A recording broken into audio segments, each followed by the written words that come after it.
All right. And here we are. Welcome back to Gray Skeptic. I'm your host, Mac, and I'm here today with Christine from Forsaking Faith. Hello, it's me. Um, if you guys have not known, Christine and Heather both were on my channel, I think back in August, so it's been a while. It's been a long time. I mean, Heather and I haven't even.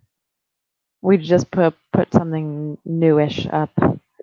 Actually, it has your song in it, so I had to I Oh, had yeah? to re upload that uh the on media Forsaking Faith because the it wasn't uploading to other places. Oh, And interesting. so, yeah, and so I re-uploaded it. So now Oh, the world knows. Yeah, awesome. that Matt can sing. I mean, I can kind of sing. But um, yeah, Um, yeah, I noticed that you guys just put a new podcast out, yesterday morning or something like that, or the Yeah, night before. yeah. So I It's haven't not. got to listen to it yet, but it is queued. I think you did. I think you already listened to it. Maybe it's an old one. It's Oh, it's the okay. one where So you sing. Yeah. So okay, okay, yeah, then yeah. I You did heard hear that. I just didn't know that I heard it because I hadn't listened since it re-uploaded. it. Mm. Um, so, anyways, Oh. my train of thought went, but so tonight we are here to talk about death because after our last conversation, which was I'm not sure what it was on. Oh, it was just an atheist flashback with the two It of you. was. Yeah. Yeah. Um, and that was really fun. I remember that one got I think it got around like 80 views, which is pretty good for my channel. Um, I think like the most I usually get off of an atheist flashback is around 100. So Oh. that was pretty cool, and it was a really fun one because like we all hit it off really well. Yeah. Um, Heather. Yeah. Heather and I have a good time no matter where we go. I think. yeah, Europe, the bathroom. You know. Like, yeah, just anywhere. yeah. We're pretty fun. Yeah. That's pretty great. Well, you and I had a really fun, interesting conversation after the show. I remember. I think it was like an hour and a half to 2 hours long. Like we Yeah, really we got were paying ridiculous. And like I'm a parent, so I was like, what am I doing talking to this dude until like two, but it was really interesting attention. We conversation. were, So, what are you gonna do? yeah, Like I'm so yeah. You were like half falling asleep, and I was like, yeah, I'm tired too, but this is fun. tired. But But one yeah, of the oh go ahead, you go. oh, It's your so your channel, not my yeah, channel. Sorry, I you can got talk messed as up much as for you a want. second. You're cool. You're cool. So one of the things that we had talked about was death. Um, and one thing that I remember that we both not necessarily agreed on, but like had in common is that like we think about the concept of death a lot. Mhm. And we decided that hey, we should do another show where you and I um, talk about death like exclusively. Yeah. Um, and I think we decided to do it there in like a couple weeks, and then like we both got busy, and now we're Oh yeah, doing it sure, in that's what January of the happened. next year. Yeah, so, A year later. yeah, pretty much. Um, so yeah, here we are finally to talk about death, and I have some talking points that we'll probably just use to keep the conversation going if we need to. But Nah, we you, don't need it. yeah, I was Yeah. gonna say you're not approving. We really don't need that so much. Well, we might. We'll see. Let us know in the chat if we get boring. Yes. So yeah. So death. When we were talking, I remember I brought up the way I think about death and how I use it as sort of like a life a motivator, right? Because I like, and I like to the idea of, well, if you die tomorrow, are you going to be content with what you're doing now? And so I think like that's a big part of how I sort of came to sort of, I call it my religion in a sense, as opposed to having a organized religion. I like sort of obeying the idea that I could die, and that's No, that's really cool. I definitely appreciate and can relate to that. Hmm. because it's a different way of looking at the um, philosophy. Like every moment is a gift, or like every moment that you have is special or worth something. Like I think it makes it valuable knowing that it's finite. Yeah. But I also think that for me, when I deconverted, I was really scared of death when I was a Christian too. Very scared of death. I was like, this doesn't make sense. Like, first of all, heaven's weird. Hell is like the scariest thing ever. And Smitty said, not sure life planning techniques count as a religion. That's kind of funny. Life planning technique. I'm not sure. Like, planning to die is a very good life planning technique. I don't know. But If I you can mean, actually plan it out, then hey, motivational. It's motivational. yeah, Yeah. But anyway, so I lost my train of thought again. We just have derailed trains. Um, so what was I saying? I was talking about heaven and hell, right? yeah, So when I was a Christian, I was really scared of both places. Heaven seemed really boring to me, like an eternity of like stuff I didn't like, and hell um, in the fundamentalist church is really scary, as yeah, you know. And so when I left Christianity, that ending was something that I had to cope with. And then I realized that it could really drive me forward. But I had a really big fear of it for a while. I would always picture myself, just in any circumstance, I would be like, okay, how could I die in this situation? Like, what's the most likely way that I would die? And it was just pervading my mind. You know what I mean? And so, is it mine? And so that ended up being something that changed when I had my daughter, but we can talk about that a little later. Did you have any issues with that, Max? did I? Yeah. No, Oh, lucky. or or like issues with like just Being viewing. afraid of the ending like that. Gotcha. Well, yes and no. I for some reason I thought you meant something else. But I I had an issue more with other people like going to hell or so Hmm. like I had a weird view of heaven and hell Hmm. for the most part. And I didn't think I was going to hell. Like that was really wasn't an issue for me.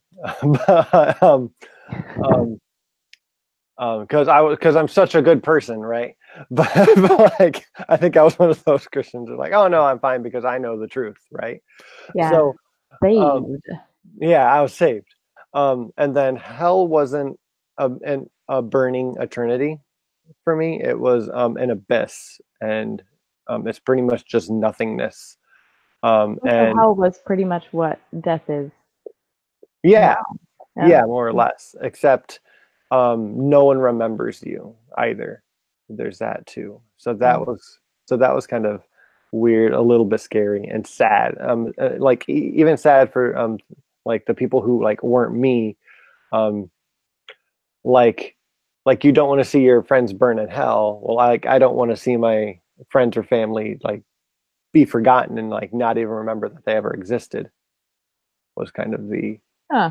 hell kind of concept that we Oh. have. So how do you feel about that now? Because now it's sort of the same thing. Like over some period of time, we all sort of get forgotten unless we're, I don't know. I mean, Caesar's got it going, right? He's been a few thousand years, and he's pretty memorable. And then Mhm. Jesus, if he existed, Mhm. right? Right. Let's There's see who that. else. I mean, it's really tough to be memorable anyway. And It then, is. so as an atheist, how do you find comfort with that? That's a good Same question. idea. I think um, I'll answer part of it by saying that I am an, if I could say the word existential. There it is. I can say it. Nihilist. You think you Um, can say I'm it? I'm just teasing. I'm an existential nihilist. So I think that like inherently life has no meaning. Inherently, Like it just all pretty much means nothing. Like um, we kind of come by chance in quotations, and then and then we're gone. And then after like we have a heat death or like just the earth is gone, no one's going to remember us because there's going to be no one to remember us, and that's fine with me because again, I think kind of like how you see death as like a motivator. I see this nihilistic worldview as that makes the time that we have here now so finite, and like things that you have less of have more value. Like that's just kind of how we rank things naturally. Rare things are more valuable, and I think life is very rare. And any time that we get like Plato or Jesus or So did anybody else hear anyone ancient. Play-Doh as in Play-Doh and orgies? That's what I heard. Play-Doh and orgies. So anytime we get Play-Doh and orgies, I know what you mean. Plato Or Jesus. or Jesus. That was perfect. Anyway, go ahead. Oh yeah, you get Plato origins. Um, you that's a rare thing because like 99% of all life on Earth like has died. Like 99% of all the species, and like there's a lot of individuals in each of those species, right? So I think each of those are valuable in their own way, and that we can remember any one or anything that's ever lived on this earth. That's a special thing. So, and if you can make a mark on this world at all and be remembered just a generation or two past yourself, that's that's neat. That's I feel like about the closest that you get to immortality, rather than I think children are, if you want to look at it that way, is some kind of like living on after yourself because you're passing on a piece of you, especially if you raise them. That's So my you thoughts. think that emotional, I mean, I do understand what you're saying because in a existential way, um, yeah, I understand what you're saying in terms of leaving a piece of yourself by nurturing, basically nurturing the world or remembering others in a certain way or whatever. But there is something pretty concrete about leaving biological DNA sprinklings, so to speak, right? Mhm. So I do think that, I mean, it depends on how you look at it, right? So I feel like I don't know who my great grandmother was. I know she existed. I know her name was Hilda, and so do you think that she left enough of a mark on the world, like an important mark for her to be remembered, or is it really just the biology and that line that gets me to remember her? No, I think that, like I said, there's also Plato, and I have no idea if he has any descendants, but the way he thought and the Doubt it. way he wrote um, is something that was passed on and impacted the world. Hmm. So I don't want to make it Elvis, sound like so I'm like sorry. Elvis, so like Elvis, Yeah, yeah, yeah. Also like yeah, Elvis, absolutely. because Yeah. he's yeah. But so I don't think that biology is the only way to like live on. I think that changing the world with thoughts and like being a part of society definitely helps. But to answer your question more directly, I think um, from how I look at things, that would be up to her if she impacted the world enough, like what her Uh, mindset would have been. Do I you know guess what I that mean? makes sense, right? So death is all about. Right. So we talk about this a lot when people talk about funerals and things. They say it's for the living, right? Funerals are for the living. Hmm. But there is an element of that piece of death, not the funeral, but that is for you, that contemplation right before you die where you're thinking, I don't know, right? Because I've never died. So I'm not really sure Right. what I'm saying is credible, but I do sort of think that that that reflection is really important for before you die. Recently, I spoke with a friend of mine whose boss just lost her partner or best friend or something,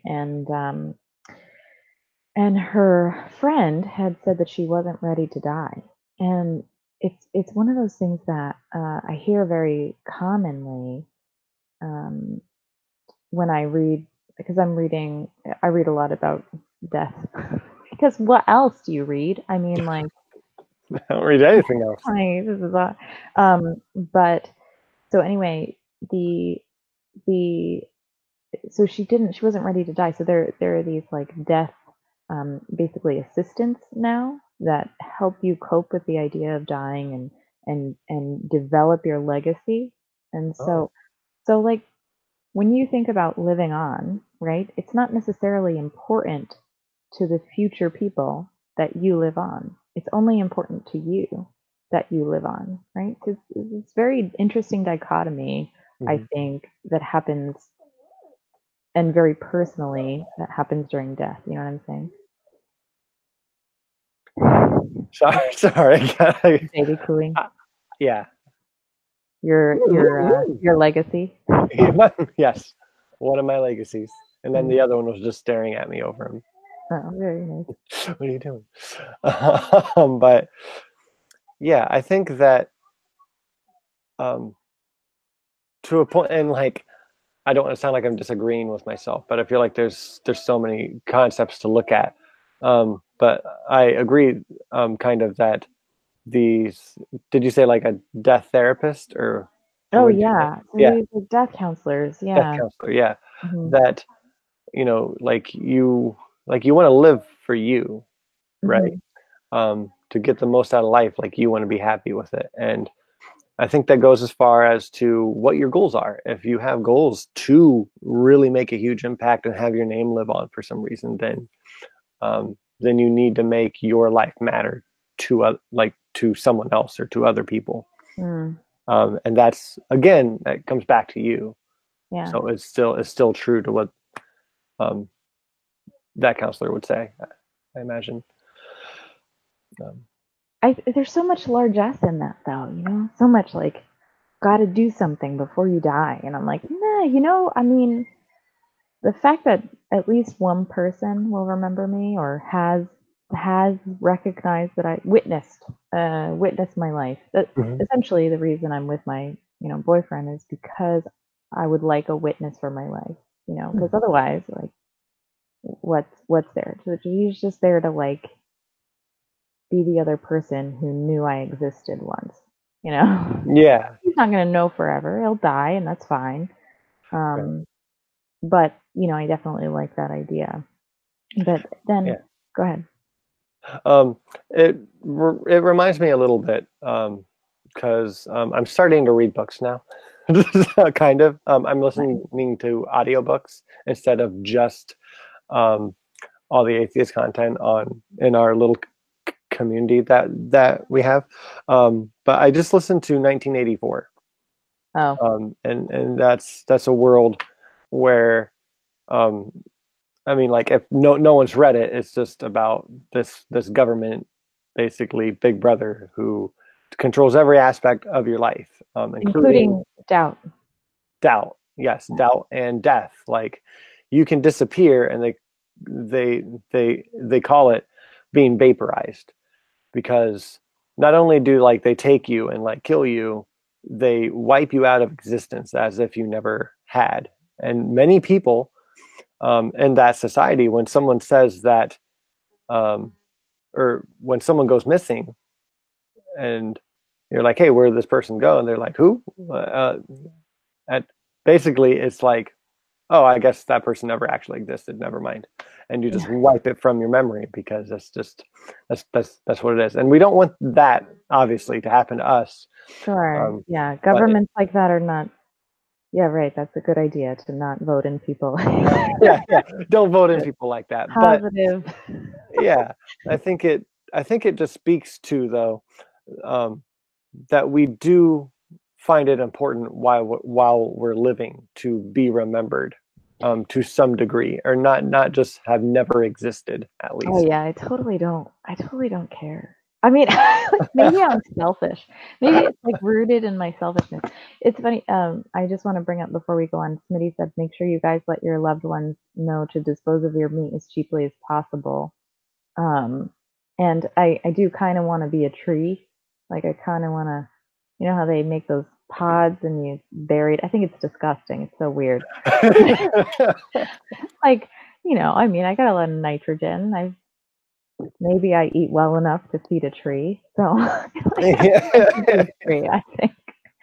Yeah, no, and Wonder Lady just said she'd rather be completely forgotten. Yeah, I'm like okay with that Mhm.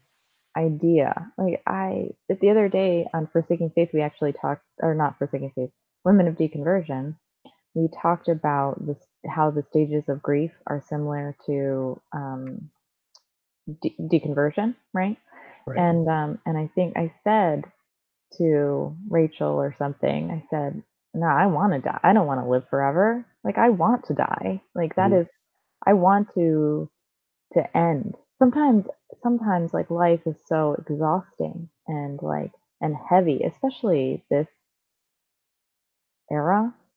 This decade or couple of decades feels really heavy. And Mhm. sometimes I think like, yeah, I think I'll be at peace when I die, but who knows? I mean, like, I don't want to be ready now, but I Right. feel like I've been preparing for this for when I'm like when I'm at my deathbed, I'll be like, no, no, no, it's good. I got all the paperwork done. Don't worry about it. I'm all ready. When I was 30, I had it all. The casket ordered. Yeah. Honestly. My tree pod. Yeah. Well, what kind of tree do you want to be?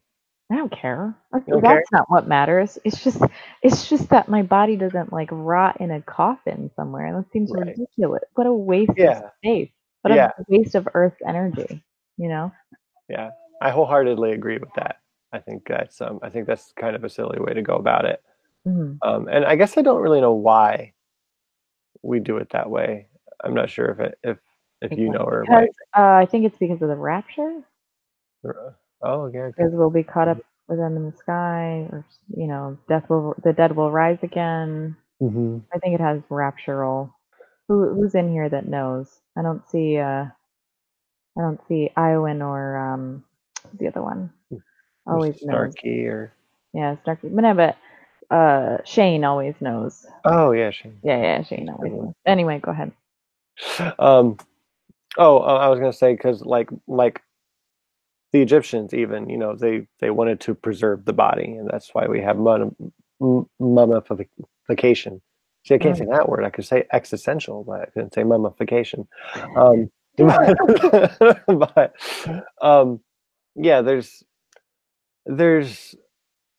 definitely been a lot of attention put on death, like throughout human existence. That's something we worry about. Two, we connect a supernatural um not explanation but like additive to it, like we think there's an afterlife, whether it's going to be on earth or in a heaven or whatever. Like that's why the Egyptians did what they did, and that's why people today still pray to gods. Like they want to get to heaven, they want to be raptured up, or if they don't believe in rapture, they at least want to make it to heaven. Yeah, why? Who Right. wants to live fucking forever? Right? Right. Like, I do not want to live that long. It Right. seems like such an exhausting. I mean, maybe if I don't, maybe if I'm not tired, there's no like, there's no. I'm tired all the time right I know what you mean. now. So I guess that's part of it. I'm like, man, motherhood for that long. Yeah. Can I get a break? Yeah. Um, the Christopher Hitchens always said it's like heaven is like a divine North Korea where you worship the leader and thank him for every single thing. And it's just like I don't want to do that for eternity. Like I don't think I want to do that for 10 days. I don't No. know if I want to do that for like a couple hours. It kind of Yeah, sounds I don't awful to know. just worship the almighty leader for So all there eternity. is, so I do have some like thoughts on this, and it's a little bit off topic of death. Not too much because it's heaven, right? Hmm. I do think that the conceptual God, the Christian God at least, the one that we refer to in the Protestant Bible, without the extra books of the Right. Catholic books. But anyway, I feel like that God is so overwhelmingly wonderful that you can do nothing but be in awe. And so I've thought a lot about this. Like, even though I think it would be boring cognitively now for me to act like that, if I was presented by something so awe-striking that maybe that would change my attitude. You know, maybe if it's truly so much beyond our comprehension, if God's greatness, then maybe maybe I wouldn't mind like singing a praise song every day. Yeah. Like if he was that great. Yeah, Hmm. maybe. Maybe. I think Yeah. that If it was like some dude, I'd be like, no, man, I'm better shit to do. if it was just like Brad Pitt, it's just like, wow, man, your movies are awesome, but I don't know. Yeah, I don't After know. like a day, I'd be like, I already knew you were a douchebag. So like, Oh, is he? I don't know. I don't know. I I just don't know. I I'm just wasn't using him as an example. that I poor think he's guy. a pretty great actor, Yeah. really. But If it I was Robin Williams, I might worship. oh yeah, Right? Like, Rob, yeah, I see him. There he yeah, is. I Yeah. love Robin Williams. That Yeah. um actually I'll take that for a segue because even though he's like a celebrity, right, and like I didn't know him personally, um his death struck me super duper hard. Yeah, a lot Um of people. It yeah, was like a close uncle, is what I said. It was yeah, like losing like a really like an uncle who you were like, man, I love that dude. yeah. Like I love yeah. him. It's just fun. Yeah, yeah, he's yeah, Oh, I still think like about it. close uncle. I'm actually on a Facebook group with like remembering Robin Williams. That's how much it like bugs me. So Yeah, I still like thinking about him. I would definitely be part of that group. But I'll invite you. good, good. NBD. Um, but yeah, it's I think again that kind of speaks to like how you can be, even if his name doesn't last for a few generations, his life and like how he lived touched so many people, and I think that's such a great thing. I like, even though I'm a nihilist, right? I think that um, the effect that you can have on human life is very profound, and I think it's as important as is as important as you want it to be, and I think it's really really neat either way. And Hmm. I think that I mean I think a lot of things about um, death and Robin Williams in general, but I think that like it's sad the way he went. It's because like like you see him as like the one of the world's happiest guys, and then he hangs himself. Um, Yeah, but that's interesting. I mean, I do think that. I mean, we see that a lot, right? We see a you lot of you people do. but I though I do wish. So this is something that I do wish we had a better setup for people who wanted to commit suicide, or Mhm. to die. Not to necessarily to. I know the phrasing "commit suicide" is leaving political correctness, so I'm sorry, I apologize for using that. But I don't care. yeah, I know what no. you mean. Anyway, um, so I do think if he had said to like a doc, been able to say, I think I don't want to struggle through um, the was it Louis Body or Louis I'm not was sure. yeah. So anyway, I don't want to struggle through this disease. I'd like to say goodbye to my family. I would like to tell the world that I love them. Say goodbye. And then like if he was able to sort of have that comforting thing instead of the space that he ended up dying in. I just wish we had those kinds of things, where you plan it and you work with the doctor and you work with your family and it's allowed. He did have Parkinson's. I thought it was like Lewy body. I don't know. Anyway, Yeah, I'm not sure. I didn't think he had Parkinson's. I didn't think so either, I but I'm not sure. know that he struggled with depression, like obviously, like Oh he yeah, it was, and that was struggled with it for a throughout his long time. comedy, definitely. Yeah, but And substance abuse and yeah. alcoholism, and yeah, and he didn't hide it. I mean, you Mhm. look, so there's so many of his movies that deal with suicide and depression and death. I mean, What Dreams May Come is one of my like all-time favorite movies. Mine too, and not many people have seen that, but I love that you have. It is. It's a very I have beautiful a. movie. I love that movie. And that's all about death. Yeah, And it's like, so people who said they didn't see Robin Williams like that dark side, I'm like, you didn't see. Well, you didn't see what I see. I guess maybe they did see him in a different way, but they didn't see what I saw. right. Um, so I understand that.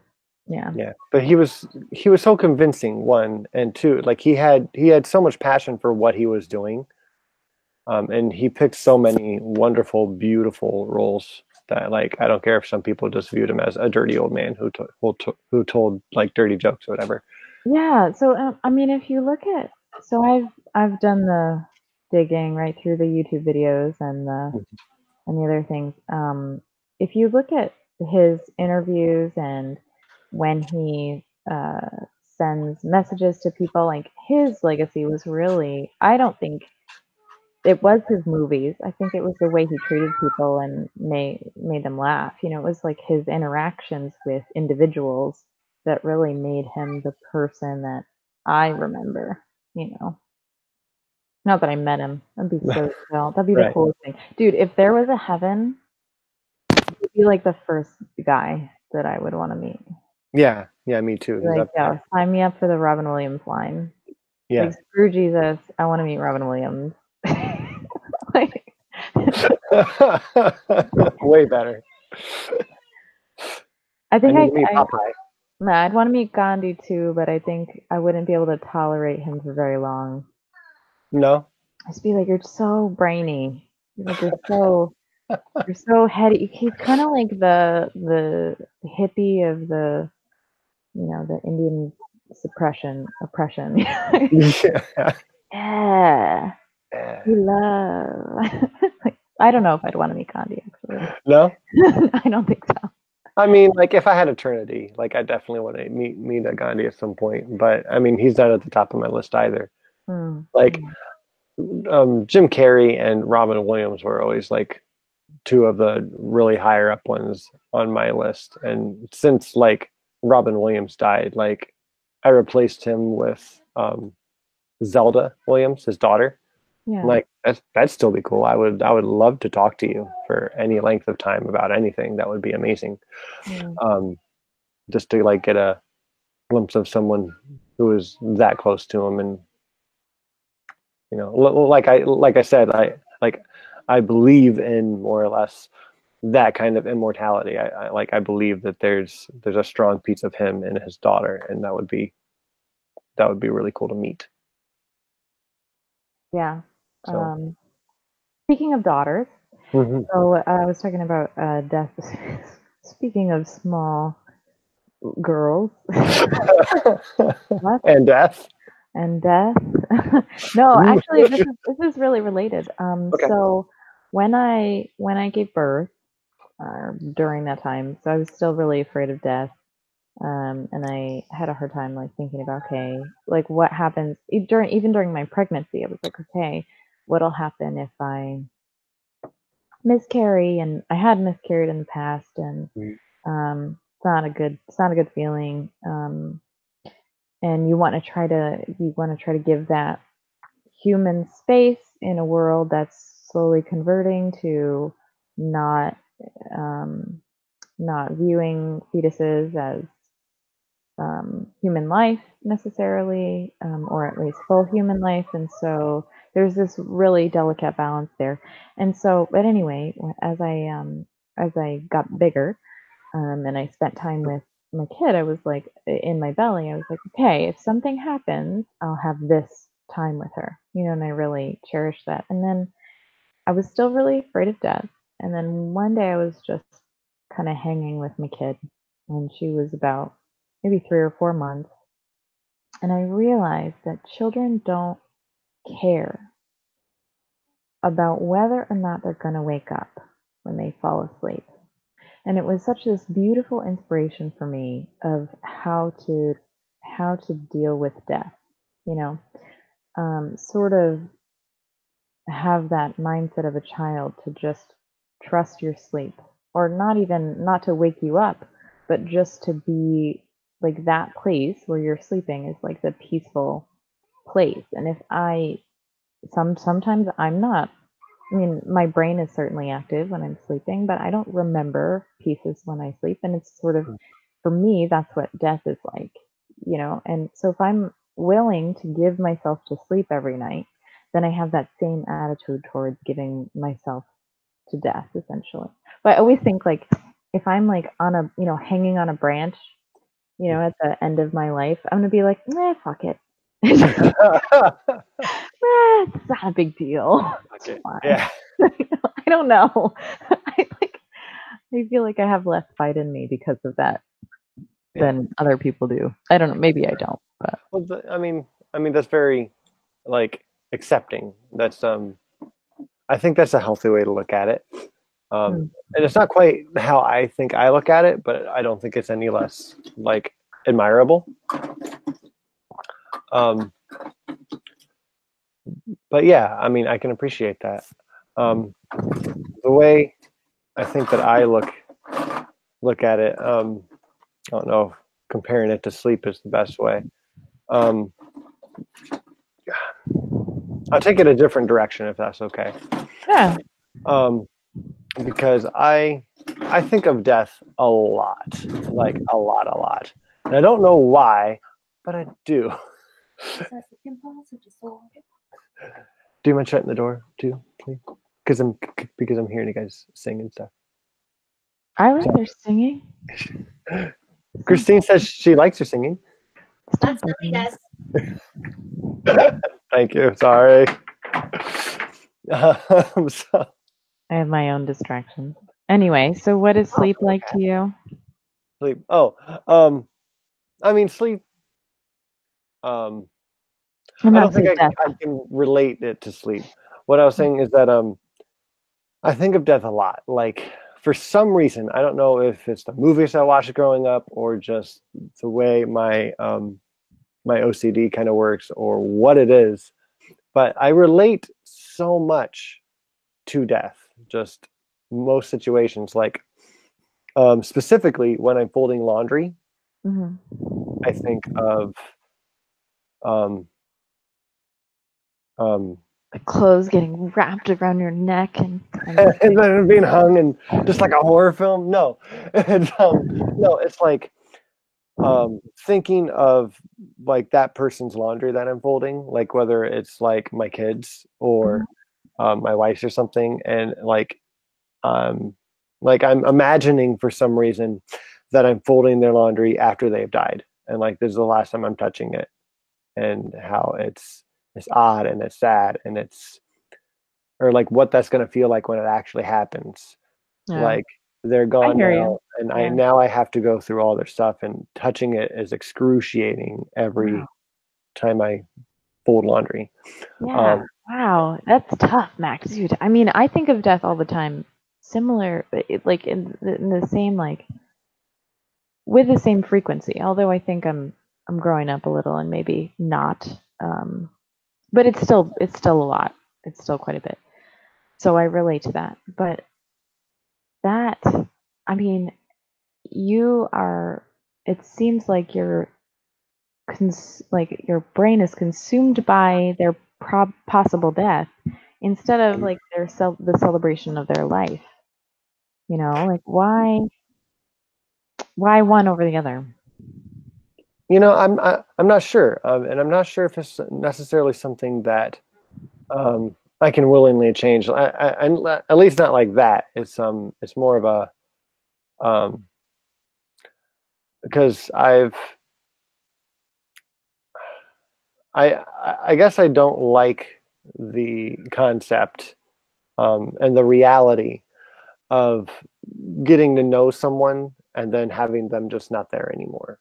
Like I have a hard time like losing friends too because I don't like to just like not have that consistency, I Hmm. suppose, of that person anymore. Or like if I completely like disconnect from someone, I'm like, I wonder if I'm ever going to come across them again. Or if we were super duper close, I wonder, um, like, am I going to be like more or less like I guess like welcome to like their funeral, or like what would I say to their family if I haven't talked to them in years? Like I go through the whole thing for some reason. I don't know if it's just completely illogical to do that or why I do that, but for some reason, most of the things I do, like I look forward to that person's death, and I wonder how it will affect me and how I miss them, or just the change of consistency of them being on Yeah. uh, in this existence with me.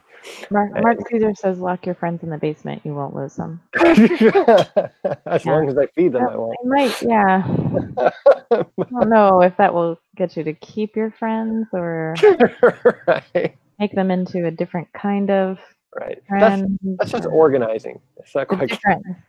We did talk about orgies before. I think that's not the topic of this conversation. So let's. I'm not Yes, sure. um. just have an orgy with all your friends. Yeah. Yeah. So anyway, the what did you just say? I was trying to read Smitty stuff, and I just hear like orgy with your friends. Yeah, sure. So anyway, I think I did used to do that for a long time because my grandmother, I was very close to my grandmother, and she died, and I remember thinking I didn't spend a lot of time with her when she could communicate. So right before she died, she was in the hospital and went for a hip replacement or whatever, and then she went back after she fell, and that's when she died. I didn't leave the hospital when she went back, but I never got to have that conversation with her. But I think other than that, um, after my miscarriage, I think I learned to adapt to death in a different way. Like I still see my daughter dying in I like can see like what could happen in this Mhm. situation. I think about leaving her at daycare and not being able to pick her up. Like, nope, sorry, your kid fell on the playground and something happened and now she's gone. And so I do think about those things, a fair amount. And I think that I've just realized that the important part is that I took advantage of the time that I had with her. Yeah, Yeah. and like I find myself talking like this too. Like I took advantage of the time that I had with my boyfriend. I mean, he's still alive. Hmm. But I find myself sort of saying, okay, have I taken advantage? Have I did I say something horrible before we parted? And I don't. I really don't. I don't allow uh, my boyfriend, and we don't hang up the phone mad. I mean, he might, but I'm like, nope, I'm not gonna. I just there's nothing that I can say that will allow me to forgive myself if you die. Yeah. Yeah. And that's another thing I do is like because I mean I guess it's just because like I'll miss people. Like I'm um I guess I'm just a people person. I'm emotionally attached to them, right? 'Cause, I'm especially like with my kids. Like if you would think of your daughter dying, or I would think of my kids dying. Like it's devastating to me. Not only because I would miss them, but because I feel like so much opportunity was lost But for there's them not. But because they're so. that's not true. But see, so for me, that's not Mhm. true. Okay. I mean, so yeah. So if this is a sort of the same thing. Like I miscarried, right? Hmm. for me, that child still had worth. And I don't think of it as like, oh, they missed out on being a doctor or nurse, or they definitely missed out on a crap presidency and, and like Yeah, thank goodness for that. definitely saved from some things. But I appreciated that child in the moment, in the moment. And so even though I would be devastated if my daughter died, it's me that would be devastated. I would never think she didn't have a full life. It's the children that are suffering and die that I feel for. The children who have half a life, who are beaten, abused, who don't get to really live, that I struggle with dying. Do you know what I mean? Yes. I know you don't agree because you're sad. People, you can, the connection. I get it. I connect to people too, but it's just, I'm just okay. And am I okay? I mean, have I lost anybody close in a while? No, it's been a long time. Mm. So I can't speak with a lot of surety, but I do think that I would cope all right. Yeah. I go through the stages of grief all the time. Just I do it while they're still Yeah, living. and I do the same thing. Yeah. Yeah, and I just and and again, like I see what you're saying as well, and I don't necessarily. I don't want to say is that I disagree because that's a completely, um, um, I guess, logical way. That's like that's a fine way to think of it, Oh, and I sure. think there's Callous is the word different you're ways. looking for. Callous? Callous. Yeah. Yeah. Horrible. Sad. No, Lonely. No, no. it is Yeah, practical. yeah, it's definitely a practical way to look at it. And I think, um, like we just look at it in different ways, and and I don't know if it's due to different experiences or just different worldviews. Because although we're both atheists, that doesn't mean we have the same worldview. Newsflash: not all atheists think the same. But um, yeah, because I mean, it's so I'll share a little story. Um, with the group. I've mentioned it before, but not everyone knows that. November of not this past year, but the one before, I lost a nephew. Um, like it was a healthy pregnancy and whatever, and my sister-in-law gave birth, and he just wasn't breathing. Um, I forget what it's called, but he like defecated in the womb, and he probably breathed that in, and so he died like before he was delivered. And that, like, as difficult as that is, I knew that, like, at hearing that, I'm like, I don't do well with death. Like, thinking in my head, I'm like, this is awfully sad. I don't know how I'm going to react, but I need to go and I need to be there for my brother. And that's what I did. Um, and I went and I held my dead nephew, and that's a really, really hard thing to do for anyone who hasn't done that.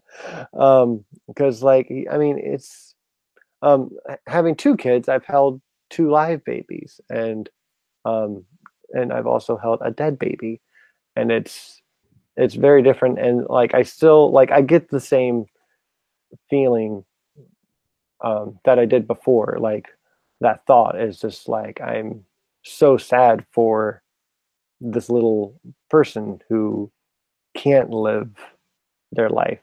I would feel about the same as my kids, except I've gotten to know them on a more personal level, so it'd be even more devastating for me to like know the personality and be like, I know there's so much more that they could have contributed or experienced in the world, and that's what's really, really sad for me.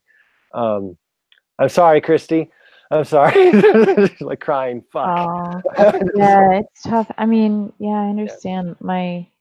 a friend of mine, we were pregnant at the same time. She lost her baby, and I was actually upset that I didn't get to hold the baby. It was hard for me to not meet and know, who he was. But they needed time, and we weren't like we were close because of pregnancy. We weren't close like outside of that, and so I understood, like gave them space. But she still really celebrates his life. She's had other kids since, and she's just. I think that when you learn to carry your loved ones after they die in their life with you, essentially in your life with you, essentially you're doing that, what you were saying, Mac. You're like allowing them to have a legacy. You're allowing them to make the mark that you wanted them to make, and I think that it's really important that we don't just mourn the lost lives of our loved ones. Also celebrating them is very important. But mourning is very. I mean, I'm not like not. I can't. My grandfather is getting older, and he's like 87 or 88. And he recently went to the hospital for CHF, congestive heart failure, in case anybody. And I remember finding out after he came back. It was a couple days later. My mom just texted me like, "Hey, Grandpa was in the hospital." And I'm like, "Are you kidding me? Like, I should have known." And it was so hard for me to even be at work when she told me, because I was like, like this isn't like, I know that I will be broken when he dies. If he dies. But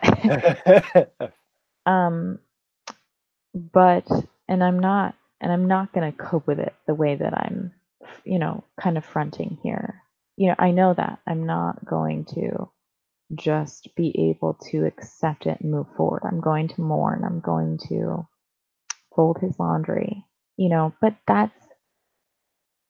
I recognize that. I think about that, and I think processing it beforehand is helping me process it then, and allowing me, my future self, to remember the good things now so that I can hold on to them and remember them through whatever suffering he goes through. Because I don't remember I do remember my grandma before she really struggled, but there was a period of time when I can't get those images out of my mind of those last days. So I do try to like hang on to that piece. So I feel you. I get it. I just think, like I said, I'm mourning now already. Yeah. Yeah, and because I've told like Lindsay, like that I think of this, and I don't mention it as much as I think of it, because like that would like Freak her out. yeah, probably probably it would just fuck her up, but but she's like why do you do this to yourself? Like it's not gonna help you cope. If something happens, like nothing's going to prepare you for if this happens. And I'm not necessarily sure. Yeah, I'm not sure. And I mean, I'm sure I could probably feel prepared at some point, but I'm not sure if that would make me prepared, like when the time comes. Well, I don't think it's a prep. It's a different kind of preparation, right? It's Right. not like getting your like fire stick and your tent all set up. It's not that kind of preparation, right? It's more of a recognition of who you are and how you deal with things. Right. And sure, like you can't. There is definitely this PTSD that comes with death, right? You can't fight it. I mean, it can happen. Not all people are like that. But I do think that if I allow myself to view life, to work at remembering my daughter when she was little, to not just live every day, like live moment to moment, but to work hard and think about like, what was her giggle like when she was, 1 or whatever, to actually like put the effort in to remember my grandfather at, 10 years ago when he was laughing with my grandmother, to really work on those things. I think that does help, because I think we get frustrated with ourselves when people die with the last thing we said to them, or, the last thing we remember, or it's always the last thing. And I think if we prepare ourselves now and fold laundry, you're going to remember every time you folded their laundry. And that's going to be a good memory, not a crappy one. You're not only going to remember the last time, you're going to remember, Right. you know what? I mourned them every time I folded their laundry. I gave them place, their death and their life. And I think Right. that's cool. I think it's, Right. Yeah. Like it's not like you didn't care. And like, I think, we can both probably relate to, like, as often as we think about this, and we think, are we taking advantage of time? Do we still take advantage of it? Because like life is busy. Like, you don't get to give every person that you love the amount of time that you want to give them. It just doesn't happen. Like, you're going to be taking advantage of someone's time, and you just kind of need to appreciate what you have and try to prioritize, not have, I suppose, um, like, just don't waste your time in general. Like, don't just do stupid things with your life all the time. Oh, You so regret funny. time. You're so funny. You're funny because I think it's okay to wait. I totally disagree with you. Okay. All right. Because not in that. So I was getting my PhD, and I was like, okay, I don't want to finish this, right? Like, I don't want to die knowing that I'm not appreciative of my work. But I am okay. If I love my work, I'm okay doing mediocre things. Mm-hmm. You know what I mean? So, like, I'm okay with life being blah, as long as there's like a core foundation in my blah, you know? Yeah, exactly. And like, I guess I should make myself clear. I don't think that like, you should have like no time to yourself, or like you shouldn't have hobbies, because I'm a very big advocate for like going to get hobbies, going to do things for yourself. Like, you should have your own life and like live life to its fullest, and like do what you want. Like, whether that is like going to do something great and crazy, or just, I don't know, being a shut-in. Like, if it makes you happy, you should be happy with your life. Yes, but but happiness is not the most important thing, right? It's not Right. like self-action. Yeah, I mean, Everything in moderation, I think, like, including happiness. Moderation. Yeah, happiness in moderation. But like, I mean, I think you should take those thoughts also in moderation. Like, if you're worried about giving someone your time because you don't want to regret that, well, like, you shouldn't tear yourself apart about it, right? But you should, I don't know, if you're thinking about it, you should give those thoughts um, some thought. Because, like, why are you thinking about it? You probably care, so maybe you should try to make a little more of an effort to give people that time, because it might make you feel better about it. It might fulfill you in some way, or it will probably make the other people happy too. Because, like, I know from my own experience that I like it when people want to spend time with me. I'm like, anyone who wants to waste their time with me, I'm like, well, thank you. That's that's quite delightful. I know. I'm like, okay, like I'm totally the opposite. I'm like, okay, I like 3 people. Nobody else talk to me. GTFO, not even kidding. No, I mean, that's a joke, but I do. I'm like, I need to, like, I don't know. I get tired. Maybe you have more energy than I do, because I get tired. You get People tired of wear people. me out. Yeah, Yeah. people wear me out. And they like rejuvenate me. It's like, I think Lindsay's kind of the same way a little bit. She's like, okay, like, we've had people over like the last couple weeks, and I'm just like, yeah, but it hasn't been every day. Like, I could have people over all the time. I could hang out with someone all the time. I love people. I'm like a puppy, but woo. But and again, I think you kind of have to look at your own priorities and like who you care about and what you care about, and like the way that you and I each individually view death and how it affects us and how we cope with it. It's different, and it's different for everyone else too, and like why they care or why they don't, um, and why we feel the way that we do is a whole different conversation. But um, I think it's important to kind of reflect on um, why or if you feel certain ways about death. I think I guess what I'm getting at is like I think this is a very interesting and like healthy conversation. Like I think Oh, I think it's a good 100%. one. Yeah, I think the same reason I was talking about like people having death counselors.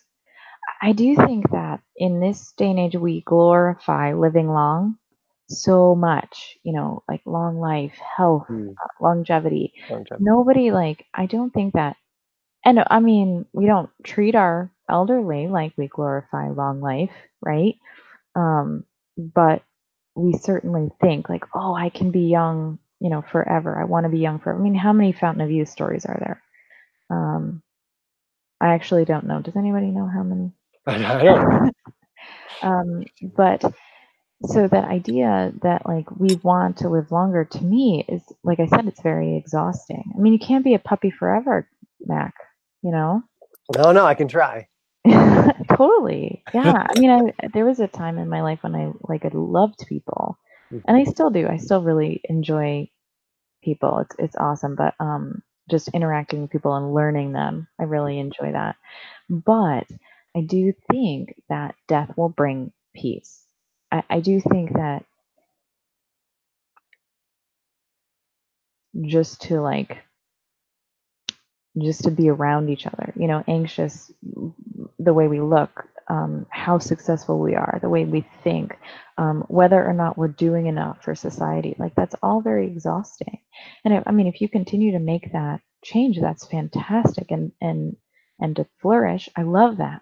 But I do think I would pray for peace. Pray. Like I think that I'll get to the point someday where I'm like, yeah, I'm ready to die. I'm ready to go. And yeah, I mean, even if it's tomorrow, like who knows? Like, but I think like, yeah, I've done what I could with my daughter. Everyone knows how I want to raise her, so they better do it, you know. Right. But yeah, I think, yeah, I respect the idea of allowing yourself to think about you and others dying, because maybe it doesn't help you cope, but it certainly gives space to that idea. I think that's really important. Yeah. I think I agree with that. I'm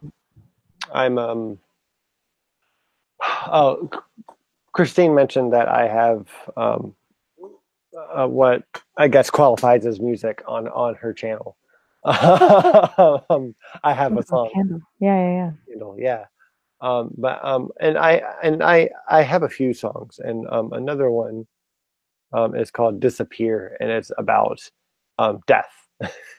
Is what it is, and I wrote it soon after my cousin died. He died from a drug overdose, and I think it was accidental. Like he had like some dentist work done, and then he took too much of his medicine. But I don't know exactly what happened because like family doesn't talk about it. It kind of like let the family split because his parents just didn't want to talk about it. So like they just stopped having like get-togethers with that side of the family. Um, but I wrote it the to from the perspective of him, basically, of the not just him, but just the deceased, looking like kind of at the funeral and looking at like at the loved ones afterwards, like saying how I would rather you go about this, and like there's definitely a time to mourn, but like just don't continue don't wallow in it, right? And the song gets to basically, which is kind of like the next talking point, or just like if you want to comment on it, is like, I live on through you now, and I'll never disappear. Like you live on through the people that you you loved and who loved you, and like your memory lives on through those people. And once your memory, or the memory of you disappears, I feel like that's the end of your death, more or less. Not that you know it, but Mac's been watching too much Coco, everybody. what's Coco? I don't know. Coco was a kids movie. Don't tell me you haven't seen Coco. I won't tell you. All right, don't tell me. So Coco is this movie about it's basically let's see. Oh, Coco. Dia de los Muertos, right? Yes, I did see that movie. Yeah. And I loved that movie. Yeah, it's good. It's exactly how you think. Yeah. I guess it is. I guess it is. That's a very good way to put it. Yeah. So very good way to put it. It's cool. Hey, like that'd be a cool way to, like, you know, to chill with my like relatives after I think I'm gonna die. It'd be pretty cool. Right. But as a skeleton, especially without muscles, I'm not. Right. It's just not. I just can't. Straight up sugar skull, though.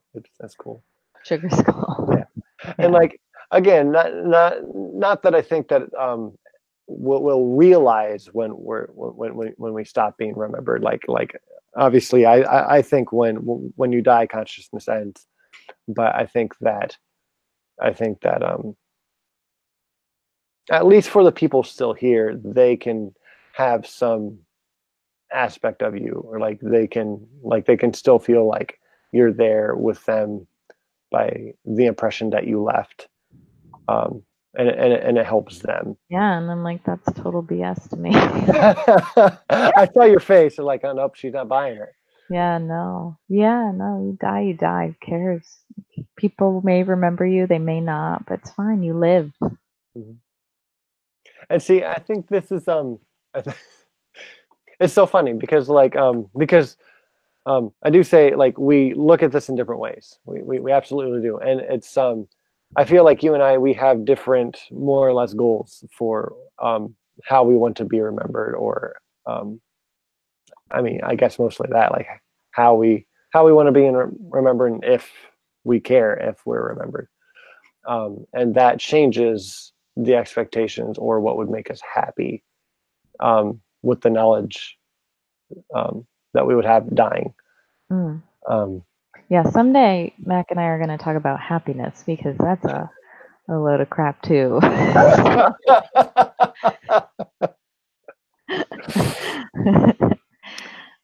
But anyway, yeah. No, I mean, I think it's cool. Again, like, I think it's awesome when people express anything having to do with death, because it is scary and it is unknown and it's very different, or nothing. Oh, there's this author, is it Hemingway, who said, I didn't notice, I don't know, I gotta look it up, but he said, I didn't notice when I was asleep before I was born, or when I was, I didn't notice that I was dead before I was born. So why would I notice after I die? Mm-hmm. Right. And I don't think you would. And I think the misconception comes at when we see loved ones die, is the issue. So like, life must go on because I'm watching people die, and I'm stuck here dealing with it. Right. And I can imagine where they are. I understand. You can imagine. You can't. They're dead. There's right. No, I gotcha. It's Mark Twain. It's, I do not fear death. I had been dead for billions and billions of years before I was born, and had not suffered the slightest inconvenience. Right. Mm-hmm. There you go. So yeah, someone said that I had a cat butt silhouette, but I don't know where the cat butt went. So. But anyway, yeah, but I do, like I said, you're right, and our different views are still very, like, important and valid to our lives, definitely. So yeah, but it's definitely interesting, and I'm super duper glad that we've had this talk. Not that we have to stop. We probably should stop soon because I like to stop around an hour and a half so people But, like want no, to watch it. yeah, for real. And like I had an hour and a half of sleep last night, an hour and a half of death last night. So